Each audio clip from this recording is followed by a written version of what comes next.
A bride stands at the altar to follow her great love.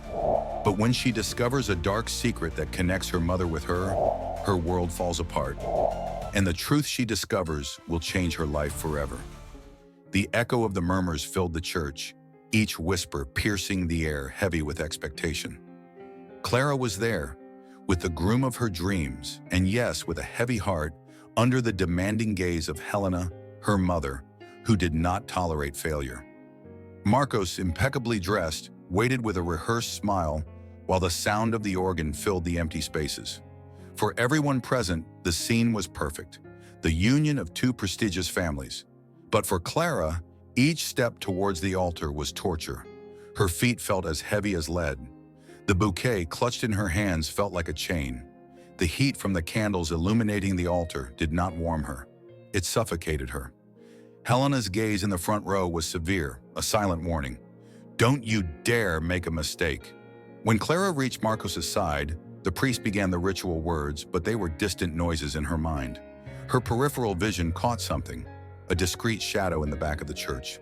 Lucas. He was there, as he had promised. His mere presence brought to the surface everything Clara had been trying to suppress. Her forbidden love, her desire for freedom, her certainty that she didn't belong in this life. She knew what she had to do. Heart pounding, she let the bouquet fall to the floor. The sound of impact was soft, but enough to silence the murmurs. The tension in the church was palpable. Clara, Marcos whispered, confused as she took a step back. I'm sorry. I can't do this. Before anyone could react, Clara turned on her heel and ran down the hallway. The train of her dress dragged on the floor, and her breath came in short gasps. Behind her, she heard gasps of astonishment and her mother's call, a strict order that Clara ignored. When she reached the exit, Lucas was already there, behind the wheel of a strategically parked car. Without hesitation, she got in. Are you sure? Lucas asked, looking at her seriously. Clara didn't answer right away. She felt the engine roar as the car left the church behind. Her mind was a storm. Guilt, relief, fear, and love mixed together. Helena and Marcos would be furious, but something inside her whispered that, for the first time, she was experiencing something real. As the cityscape faded into simpler, more secluded roads, Clara allowed herself to breathe. She watched the streets disappear into the distance, as if she were leaving behind not only the ceremony, but also the life she never chose for herself. You were brave. Lucas broke the silence, but Clara just shook her head. Translated from Portuguese to English, www.onlinedoctranslator.com. I don't know if I was brave or crazy, she sighed, resting her head on the bench. I just know that I couldn't stay on that altar, lying to myself. Lucas smiled sideways, keeping his eyes on the road. The confidence he exuded was comforting, but at the same time, Clara felt a growing uneasiness. Loving Lucas was the biggest risk she had ever taken, and she knew it. Society would never forgive her. Her mother would never forgive her. But something deeper worried her, something she couldn't quite define at the moment. What happens now? He asked, his voice thick with doubt. Now, you choose, Lucas replied enigmatically. The road before them seemed endless, a blank path, a new chance. As the car drove forward, Clara realized that although she had escaped the prison that was her previous life, the real challenge was yet to come. She looked at Lucas, searching for answers in his eyes, but found only a reflection of her own uncertainty. However, as confused as she was, Clara felt something new, something she hadn't experienced in a long time. Hope. The journey ended at dusk, when Lucas parked the carriage in front of a small house of worn bricks in a remote village. It was nothing like the sophistication of the mansion where Clara had grown up. Instead, the place had a welcoming, almost liberating simplicity. Yet there was an uneasiness in the air. Clara got out of the car and smelled the damp earth mixed with the faint fragrance of wildflowers that grew around the house. Lucas opened the door and led her inside. The space was modest, with antique furniture and walls decorated with photos and personal objects that reflected a simple but story-filled life. It was a stark contrast to the world Clara was used to, but there was something about it that made her feel at home. It's not much, but it's safe, Lucas said, as he turned on a lamp that illuminated the room with a yellowish light. "No one will find you here." Clara looked around, trying to get used to the idea that this would be her new refuge. She felt a lump in her throat as she realized that, when she walked through that door, she had left behind not only her family but also everything she knew. It was scary and liberating at the same time. Lucas approached her and wrapped her in a hug. "Now you are free, Clara, free to be whoever you want to be." She closed her eyes and let those words comfort her. For the first time, she felt like she was in the arms of someone who saw her as a person, not a trophy or an object to be manipulated. For a few moments, everything seemed perfect, but perfection was brief. When Lucas went out to get firewood for the fireplace, Clara began exploring the house. Her fingers glided over surfaces, touching books worn, small ornaments, and finally a photo frame placed discreetly on a shelf. The photo inside the frame made her heart race. It was a picture of Lucas next to Helena, his mother. They were both smiling in a relaxed way, like old friends or something more. Clara's mind immediately filled with questions and doubts. Why would Lucas have a photo with Helena? What was the relationship between them? A feeling of betrayal began to grow inside her. When Lucas returned, Clara was already waiting for him, holding the picture frame. "What is this, Lucas?" Her voice was firm, but her eyes revealed the confusion and fear she felt. Lucas stopped at the door, surprised to see the photo in her hands. He hesitated before answering, as if searching for the right words. "It's not what you think, Clara." "So what is it?" Clara insisted, crossing her arms. "Why do you have a picture with my mother?" Lucas looked away, avoiding the intensity in her eyes. "It's complicated. I don't want to talk about it right now." Lucas's evasiveness only increased the tension. Clara felt as if the ground beneath her feet was crumbling. This man whom she had trusted so much that she had abandoned everything, now seemed to be hiding secrets. "Complicated?" Clara let out a nervous laugh. "Do you expect me to trust you after this? Lucas, I dropped everything for you. I deserve an explanation." But Lucas remained silent. His gaze seemed lost, as if he were trapped in memories he didn't want to relive. Clara realized he wouldn't say anything else, at least not that night. With no other option, she put the photo back in its place, but the seed of distrust had already been planted. As the night wore on, the silence between them became deafening. Clara, lying on the small sofa, could barely close her eyes. Her mind revolved around that image, searching for answers that Lucas was not willing to give. The refuge that once seemed like an ideal escape now turned into a prison of doubts. Clara began to realize that, although she was far from the pressures of her family, the secrets of the past still followed her, and Lucas seemed to be part of them. Dawn arrived shrouded in thick fog, as if the world around her shared Clara's confusion. During the night, she had barely slept, overwhelmed by the questions Lucas refused to answer. The first rays of sunlight timidly entered through the windows of the small house, illuminating Clara's tired face. Lucas was already up, making coffee in the kitchen. "Did you sleep well?" he asked in a gentle tone, as if nothing had happened the night before. Clara, still hurt, replied coldly, "Not really. It's hard to sleep when you feel like you don't know who to trust anymore." Lucas sighed but didn't insist.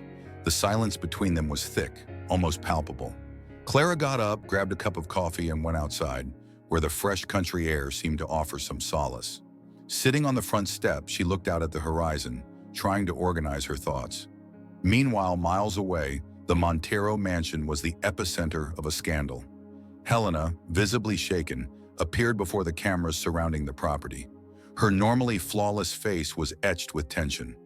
"My daughter is missing," he said, his voice breaking. "I ask that everyone contact us if they have any information about her whereabouts." Reporters wrote down every word, while flashbulbs illuminated Helena's anguished face. But behind the facade of a concerned mother, there was a restrained anger. She knew Clara hadn't disappeared. She knew exactly who she was with: Lucas. At the same time, Marcos watched the scene on television in his apartment. He gripped his glass of whiskey so tightly that his knuckles were white. The humiliation of being left at the altar was an open wound, and he was determined to make things right. Not out of love, but out of pride. He picked up the phone and made a quick call. I want you to track all her contacts, he ordered someone on the other end of the line. It doesn't matter how long it takes. I need to find her. Meanwhile, in the small house, Lucas watched Clara from afar, his expression somber. He knew that time was against them.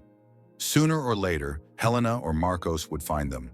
And when that happened, everything he was trying to protect would come to light. Clara, on the other hand, felt a growing weight on her chest. With each passing second, the photos she had seen the night before seemed to scream in her mind. Finally, unable to bear the doubt, she turned to Lucas, who was leaning against the door. My mother is involved in this somehow, isn't she? She asked, looking directly at him. She has something to do with you, and you didn't tell me because you knew I would find out. Am I right? Lucas stared at her for a long moment, as if struggling with himself to decide what to say. But before he could respond, the sound of a car approaching interrupted their conversation. Clara turned quickly, her heart racing. Were you expecting someone? She asked, alarmed. Lucas shook his head, but said nothing. His posture stiffened, as if he were prepared for something inevitable. The car stopped in front of the house, and Clara felt a shiver when she saw who got out of it. Marcos. He was accompanied by two men, whose intimidating presence left no doubt about their intentions. Clara, Marcos called, his voice a mixture of relief and disapproval. The game is over. You come with me now. Clara took a step back, instinctively placing herself closer to Lucas. He, in turn, placed himself between her and the newcomers, like a shield. She's not going anywhere if she doesn't want to, Lucas said, his voice firm. Marcos laughed, but the dawn was enveloped in a thick fog, as if the world shared the confusion that Clara felt.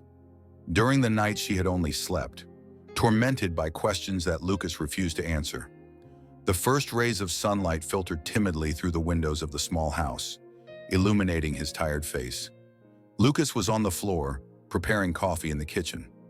Did you sleep well? Asked gently, as if nothing had happened the night before. Clara, still sad, replied coldly. Not much. It's hard to sleep when you feel like you don't know who to trust. Lucas sighed, but didn't insist. The silence between them was dense, almost tangible. Clara got up, drank a cup of coffee, and went outside. The fresh air of the countryside offered something comforting. Sitting on the entrance step, looking at the horizon, trying to organize her thoughts. Meanwhile, kilometers away, Montero's mansion had become the epicenter of a scandal.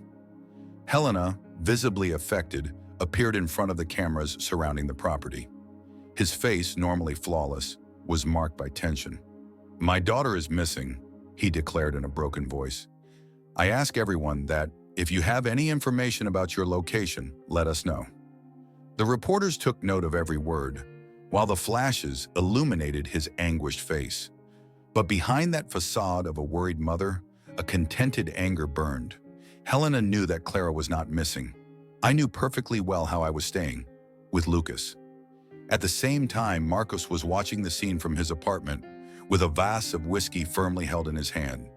The abandonment at the altar was an open legacy, and I was determined to make things right, not out of love, but out of pride. I picked up your phone and made a brief call. I want you to track all your contacts, he ordered on the other side of the line. It doesn't matter how late. I have to find her. On the way back to the small house, Lucas watched Clara from the door. His expression was dark. He knew that he had time to play against him. Late or early, Helena and Marcos would find them. When this happened, everything that tried to protect was saved by the light. For her part, Clara felt a growing weight on her chest. Every second that passes, the photograph he saw last night resonates with more strength in his mind. Finally, unable to bear the uncertainty, he turned to Lucas, who was leaning against the door. My mother is involved in this in some way, right? Asked, looking at him directly. She has something to do with you. You didn't tell me because you knew I would find out. Am I wrong? Lucas looked at her for a long moment, as if he had struggled internally to decide what to do. But before he could respond, the sound of a car approaching interrupted the conversation. Clara turned around quickly, her heart racing. Are you waiting for someone? I asked, alarmed. Lucas negotiated with his head, but I didn't say anything. His posture became rigid, as if he had been preparing for the inevitable. The car stopped in front of the house, and Clara felt an accident when she saw someone below him. Marcos. He was accompanied by two men whose intimidating presence left no room for doubts about his intentions. "Clara!" I called Marcos with a voice that mixed relief and reproach. "The game is over. Come with me now." Clara took a step back, instinctively moving closer to Lucas. He, in turn, placed himself between her and the recently arrived, like a shield. "She won't go anywhere if she doesn't want to," Lucas says firmly. Marcos let out a laugh, but there was no trace of humor in it. The tension was palpable. Marcos took a step forward with Lucas, while the men who accompanied him remained close, ready to act. Clara felt like her blood was bleeding. The anger of having been treated as an object that could be claimed, as if you didn't have your own volition, it was invaded. But the fear was also present. Everyone was ready to explore. "Clara, come with me." Marcos tried to soften his tone, but his words were imbued with authority. "This is no place for you. Esto no es quien eres." "Who am I then?" she replied, her voice broken but firm.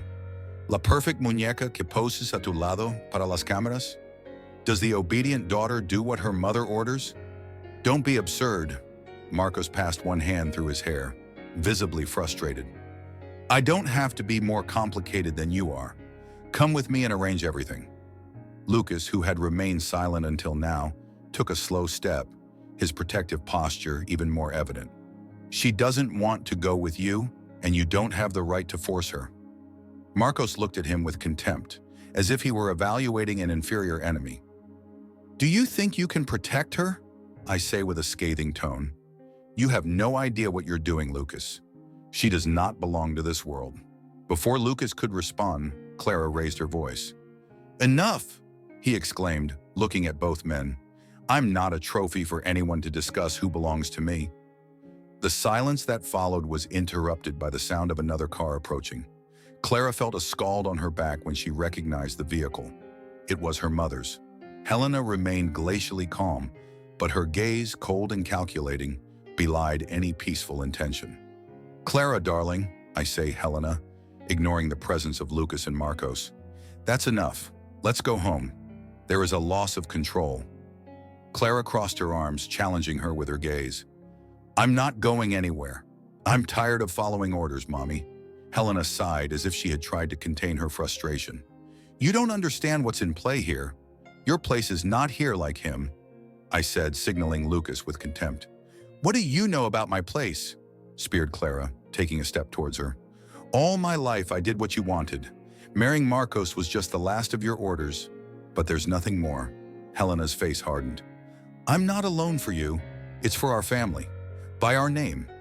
The exchange between mother and daughter became increasingly intense. Meanwhile, Marcos took the distraction to get closer to Clara, but Lucas stopped him, blocking his path. "No further." Lucas's voice was low but threatening.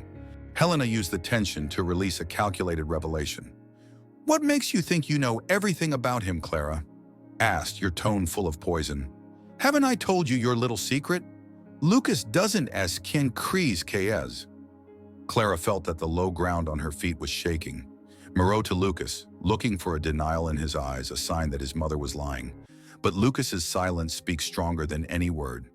"What are you talking about?" asked Clara, her voice full of disbelief and pain. Lucas finally spoke, but his words were evasive. "It's not so simple, Clara." Frustration and despair took hold of her. "What isn't simple? What are you hiding from me, Lucas?" But Lucas didn't respond. His gaze evaded Clara's, and that was enough for her to start questioning him. For the first time, I felt that perhaps I had made a mistake in trusting him. The doubts that arose with the photograph were transformed into something much bigger. Helena took a step towards her, her tone softer but full of manipulation. "Come with me, Clara. You don't have to face this alone." Clara was trapped between her mother, her ex-boyfriend, and the man she believed she loved. But what was clear was that none of them were being completely honest. For now, the only certainty was his own confusion.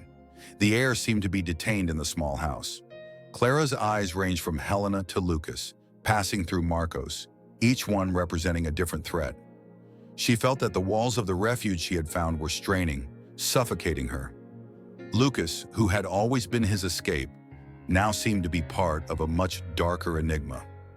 Marcos, unable to contain himself, broke the tense silence. Do you really believe that this man is different, Clara? What is the answer to your problems? Let me decide something.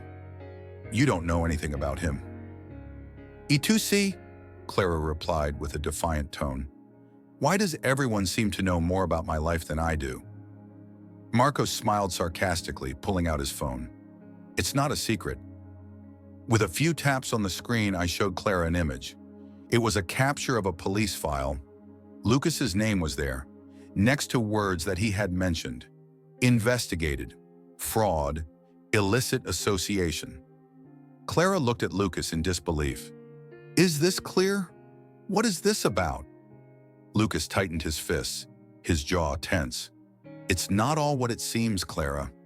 It was years ago, something that makes me sick. But yes, there are things from my past that I haven't told you." The disappointment was seen on Clara's face. "What else is there?" he asked, his voice a whisper full of pain.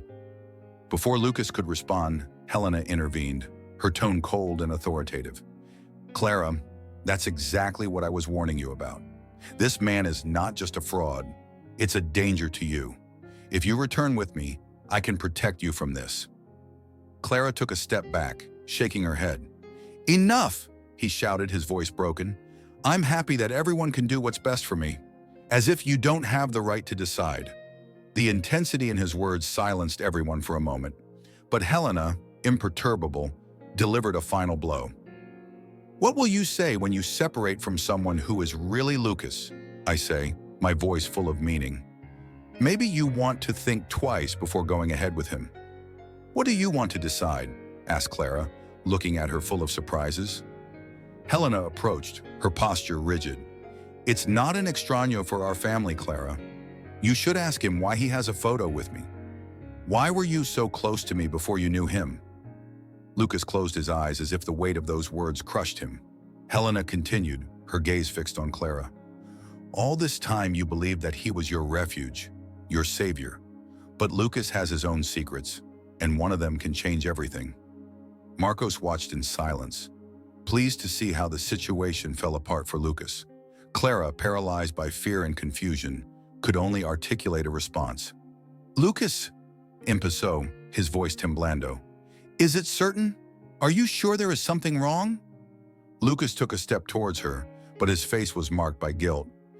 "Clara, I can explain it, but not here, not now. Always the same." Clara is dealing with her head, her eyes full of tears. "Siempre un after. I'm tired of your evasions." Helena took advantage of the break to get closer to more. "It's time to end this, Hija. Let's go. Stop it before it's too late." But Clara, still confused, remained firm. "I won't go with anyone you like. There is no point in separating the truth." His voice was fearsome, but his resolution was evident. The siege around Clara was closed, but she knew that only by facing the secrets that everyone hid could she find a way out. For now, the answers I needed remained a mystery, one I was willing to solve, no matter the consequences. The silence in the room was dense, interrupted only by the cross of the floorboards beneath Helena's feet, which walked slowly towards Clara. The tension seemed endless, until Helena, with a dramatic sigh, broke the gap. "It's time to separate the truth, Clara." His tone was icy, but there was a note of something that could have been regret. "I don't want you to be blinded by this man." "What's true?" Clara could only articulate the words. His voice was low but full of incredulity. He looked at Lucas, looking for some trace of denial on his face, but he simply lowered his gaze, as if he had no strength to fight against the inevitable. Helena took a deep breath and, with an unsettling calm, released the revelation she had been keeping. "Lucas is your brother." Clara felt as if the world had collapsed beneath her feet. The air escaped his lungs and his vision momentarily clouded. "What are you saying?" I asked, almost in a whisper, even though I knew the answer. Helena continued, with a voice as cold as a knife. "Lucas is the result of a mistake I made many years ago. You, father, and I were going through a difficult time, and we had a brief relationship with another man. It is the fruit of that slip." The revelation hit Clara like a slap. Everything she thought she knew about her family, about Lucas, about herself, fell apart in an instant. He spun around, desperately searching for an explanation. "Did you know?" he asked, his voice breaking. Lucas finally looked at her, and his eyes were filled with pain. At first, his voice was low, almost a whisper. "When we met, I had no idea that we shared such a complicated bond. But I discovered it later, when it was too late. I loved you." Lucas's words only aggravated Clara's pain. His heart was broken and tears ran freely down his face. "I couldn't process everything I had just heard." "Why didn't you tell me anything?" he shouted, his voice full of anguish. "How could you hide something like that?" "Because I didn't want to lose you." Lucas seemed on the verge of collapse. "You knew that if you overcame it, everything would change." "I suppose everything would change," spat Clara. This is crazy." He raised his hands to his head, trying to order his thoughts, but it was impossible. His mind was a whirlwind. "Helena, satisfy yourself with the impact of your revelation a step ago, as if your work was completed." Marcos, on the other hand, observed the scene with a mixture of triumph and disdain. "Now you understand why I said you didn't belong here." Helena spoke with a condescending tone, as if she had been reprimanding a girl. "It's not even when you believe, Clara. I never did." Clara, however, couldn't bear to listen to anymore. Everything inside him screamed that he should get out of there, get away from everyone. Without saying a word, he ran to the door and went outside, leaving behind Lucas, Helena, and Marcos. The cool air of the night hit my face, but I didn't offer the comfort I expected. He leaned on the wooden post in front of the house, trying to recover the property. His mind continued to spin, trapped in a maranya of betrayals and secrets. Lucas came out behind her, keeping a cautious distance. "Clara, I feel it." His voice was barely audible, full of regret. She looked at him with eyes full of tears. "I don't know if I can forgive you, Lucas." His voice was broken, as if every word had cost him monumental effort. "I don't know if I can forgive Nady." Lucas nodded slowly, accepting his pain. "Then you will go to me. I don't want to do more harm." Clara looked at him for the last time, trying to find on her face some sign of the person she believed she knew. But it wasn't possible. Everything was contaminated by the truth. Lucas Diomedia came back and disappeared in the darkness, leaving it alone beneath the faint light of the moon. Clara knew that her life would never be the same again, but he also knew that he needed time to rebuild what had fallen from himself, even if that meant doing it alone. The Montero mansion seemed bigger and more empty than ever when Clara crossed its doors after days of absence. The employees looked out with a mixture of surprise and caution, aware of the tension that involved the family. But Clara didn't take the time to respond to his gazes. His mind was fixed on what he had to do. Helena waited in the main room, as impeccable as ever, with her haughty carriage and calculating gaze. She seemed prepared to regain control, as if her daughter's rebellion had been just a momentary slip. "I'm glad you're retrained and returned," I said to Helena in a tone that tried to be warm, but didn't hide her underlying authority. Clara didn't respond immediately. His pocket fell onto a sofa, and he slowly turned towards his mother. The mansion, with its dazzling luxury, seemed more oppressive than ever. Everything that this house represented now left it hanging, like a golden cage that had been supported for too long. "I'm not here to stop you, Mommy," I finally say, my voice firm, even though my heart beats with strength. "I'm here to tell you that this is over." Helena had a snack, surprised by the tone of her daughter. "What are you referring to?" asked with studied calm. "I mean that I won't continue living under your rules. I'm not going to be the obedient girl you always expected. I'm not going to marry Marcos. I'm not going to continue this farce of a perfect family." Clara's words fell like a hammer. For the first time, Helena seemed really disconcerted. "Clara, you are being irrational. You cannot simply renounce your life, your heritage, everything we have built." Clara looked at her directly in his eyes with a determination that had never been shown before.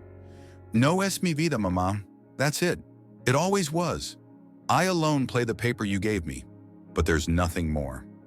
At that moment, Marcos appeared at the door, having listened to him enough to understand what was happening. "What does this mean, Clara?"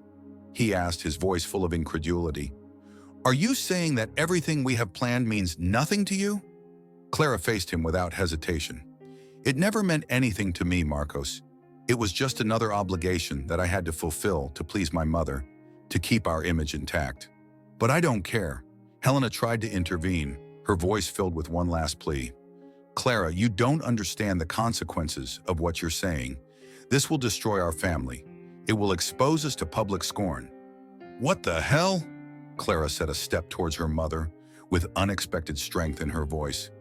"I'd rather face the consequences than live one more day lying to myself." Marcos, unable to contain his fury, took a step towards her. "Are you really going to take it all over the edge on a whim?" Clara watched him calmly. "This is not a whim. This is the first real decision I make in my life." Helena finally lets go of her mask of control. "Then veto, Clara. But don't expect to come back when you realize your mistake. If you cross that door, you will be alone." Clara stared at her mother for a long moment, feeling a mixture of sadness and liberation. "I'm alone, Mommy. It's always there." Without more words, he recovered his pocket and left his mansion, leaving behind the opulence, the expectations, and the invisible chains that had controlled his life. He knew that what he expected would not be easy, but he also knew that, for the first time, he was being true to himself. The scandal soon unraveled. Just a few hours after Clara left the Montero mansion, the first news began to circulate in the media.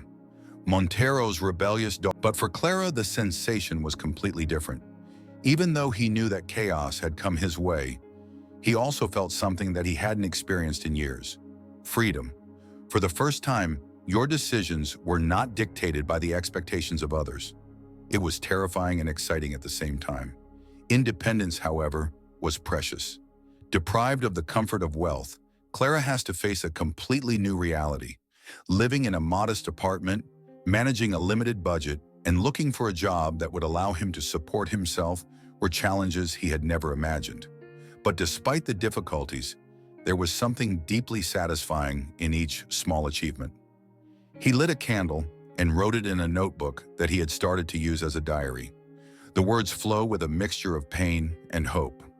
"For the first time in my life," I wrote, "I'm living for myself." While the flame of the candle was dancing gently, Clara assumed that, even though the path would be difficult, she was willing to face it. He had taken his freedom and was not willing to give it up ever again. That night, Clara couldn't sleep. The idea of facing new truths is terrifying, but it is also intriguing. You spent so much time looking for answers that now you might finally be able to find them. I remembered the words from his diary. "To advance, first I must understand where I come from." Now it seems like the universe gives us the opportunity to do it. The next day, Clara took a bus to the indicated destination. The trip was long and full of contradictory thoughts. The landscape changed slowly, from the violent city to the silence of the countryside. As he got closer, he felt a mixture of anxiety and determination. I had learned not to fear the truth, but this time, I didn't know what to expect. When he reached the small village, he followed the instructions on the letter to a modest house on the edge of a lake. It was a peaceful place, surrounded by tall trees that moved with the breeze.